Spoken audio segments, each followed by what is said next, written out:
In order to make godly decisions, we must learn to prioritize our spiritual lives over our physical lives.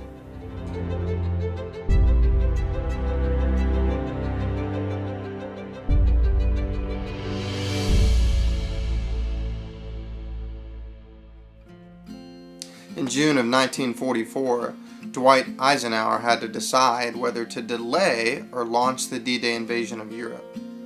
Fates of many nations rested on this decision, and with over 150,000 troops ready on the ships, he gave the go-ahead signal. Now, I don't know about you, but I can't imagine having to make such a weighty decision. I mean, really, there was a lot at stake in that moment in history. But as pivotal as a decision it was, it really doesn't compare to the decisions that Jesus had to make in our passage today. Way before World War II, there was another battle. Not a battle between nations, but a battle between Jesus and Satan. And the purpose of this battle wasn't to regain lost territory, as Hitler set out to do. No, the purpose of this battle was to gain the souls of men and women. You see, Jesus is confronted with a series of choices in this battle with Satan. And when you boil it all down, Jesus finds himself in the position of having to choose between his Father's will and Satan's will. And the decisions that Jesus makes allows us to see some lessons in relation to our own decision making. And I want to just focus on one of those lessons. In Matthew 4, 3-4, it reads this way.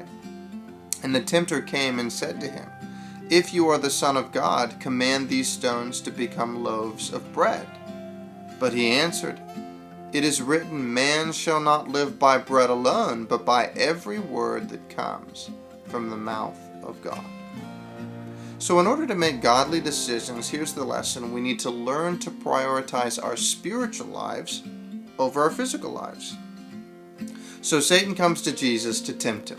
Jesus is in the middle of a fast, and Satan, of course, is no dummy. He waits till Jesus is very hungry, and then he pounces. So he tries to seduce Jesus by way of his physical appetite. And Jesus responds to the devil by quoting Deuteronomy 8:3. You see, Jesus takes Satan back to another episode in the life of God's people many centuries before, when the people of God had been crossing the wilderness on their way from Egypt to the promised land of Canaan. And God speaks through Moses the prophet, and he says that he wanted to teach his people a lesson. So he caused the Israelites to be hungry and to wait for God to provide them food. So he was attempting to teach them that there are more important things in life than material provision. They were to be obedient to God's timing. And Jesus has this passage in his mind. Now, there were huge material needs in Jesus' day, just as there are material needs within our own day. But Jesus' response teaches us that human life is more than the material, that bread for the soul must come before bread for the body. Israel needed to trust in God, but where Israel failed, Jesus did not.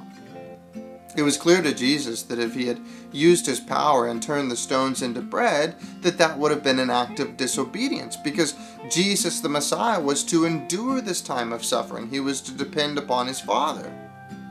Now, of course, there's nothing wrong with bread by itself, but temptation often involves a twist.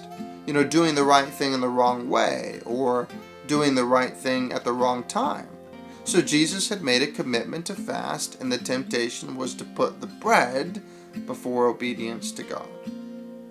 But Jesus considers obedience to God's every word as more important than physical sustenance, more important than material provision.